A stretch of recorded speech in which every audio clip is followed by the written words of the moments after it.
What's next?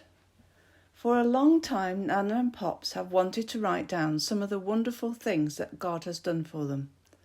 It would be done mainly for their grandchildren, but also for anyone else who might be interested. They wanted to show that if God was willing to be gracious to the likes of Nana and Pops, especially Pops, who, if you have read the stories from the beginning, you will know deserves nothing of God's kindness and was a first-class Wally, with a big chip on his shoulder and foolishness in his heart. Then he wants to be gracious to all and is ready to pour out his love and goodness to anyone who seeks after him.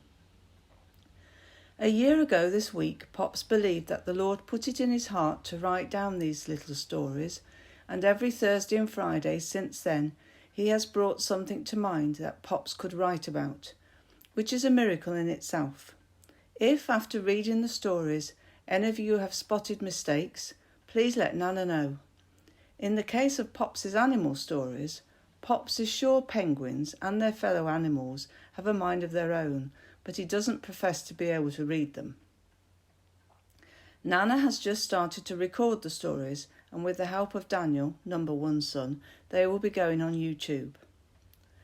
Pops believes, hopes and prays that his children and their children will experience 1,000 times more miracles than Pops and Nana have seen, and that God would give them great big hearts and a hunger, huge hunger, to know the width and length and depth and height of the love of Jesus. On the telly, people have got very excited about bits of stuff that have travelled all the way from Earth and have landed on Mars, now sending information back to man about the red planet. Dedicated scientists, engineers and mathematicians must have spent hundreds of hours and denied themselves so much to achieve their goal, but, oh, who will do the same to explore God, to experience the depths of Jesus Christ? If eventually men do get to live on Mars, one thing that will be sure is that they will take sin with them.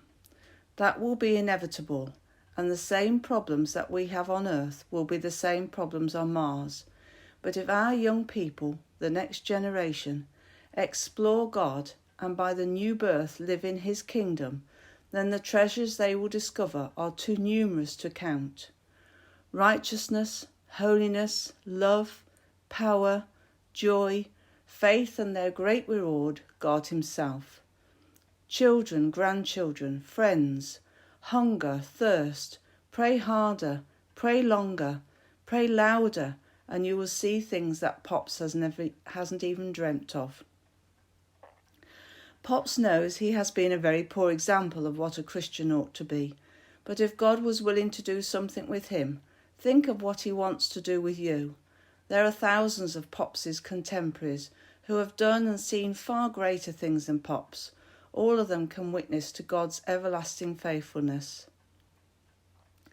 Then there are those mighty ones who have gone before, people like George Fox, George Whitfield, Madame Guyon, George Muller, Helen Rosenveer, Hudson Taylor, Corrie ten Boom, Amy Carmichael, Rees Howells, John Lake, Mildred Cable, Gladys Aylward, Richard Wurmbrandt, Dr. Martin Lloyd-Jones, David Wilkerson, Charles Finney, Duncan Campbell, William Seymour, D.L. Moody, David Brainerd, C.T. Studd, William Booth, Catherine Booth, and many more.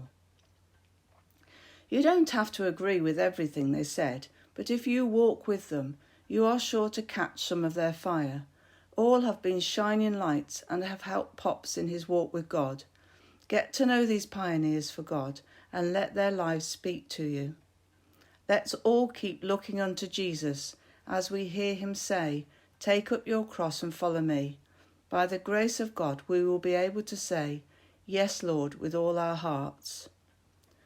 And they who love God cannot love him more by measure, for their love is but hunger to love him still better. Frederick William Faber. Thank you for your love and encouragement over the past year. All our love to you, Pops and Nana.